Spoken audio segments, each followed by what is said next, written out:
Hi అండి, welcome to Ritima రుచులు and హసి. చాలా రోజుల తర్వాత మీ ముందుకు మళ్ళీ వచ్చానండి.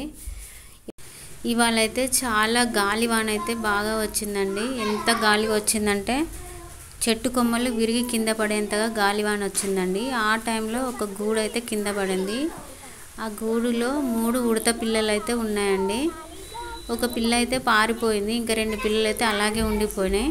వాటిని తీసుకొచ్చి మా అబ్బాయి అయితే ఇలా పెంచుకుందామని చెప్పేసి పాలు పట్టేయమని అన్నాడు. నేనైతే ఫస్ట్ అయితే వద్దని చెప్పి మళ్ళీ వాటిని చెట్టు పైకి అయితే మళ్ళీ ఎక్కిచ్చేసాను. కానీ ఇంతలో ఎక్కడి నుండో ఏదో పక్షి వచ్చింది. దాన్ని ఏమైతే నాకు తెలీదు, మీకు తెలిస్తే మాత్రం కామెంట్ చేయండి. మీకు లాస్ట్లో పెడతాను ఆ పక్షి ఏంటనేది. ఆ 2 ఉడతలతో పోట్లాడి ఆ పక్షి రెండింటిని పట్టుకొని మా రేకుల పైకి అయితే వచ్చిందండి తినడానికి.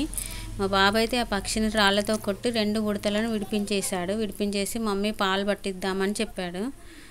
నేనైతే ఒక 2 cc తీసుకొచ్చి వాటి రెండింటికైతే పాలు పట్టించానండి. పాలు పట్టించేసి ఒక కాటన్ డబ్బా తీసుకొచ్చి అందులో గడ్డి పెట్టి అందులో ఉంచామండి రెండింటిని. ఇదేనండి పక్షి.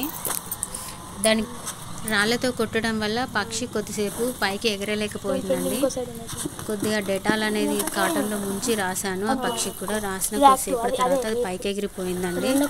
ఇవేనండి మా ఉడతలు. ఈ వీడియో మీకు నచ్చినట్లయితే లైక్ చేయండి, షేర్ చేయండి, సబ్స్క్రైబ్ చేసుకోండి.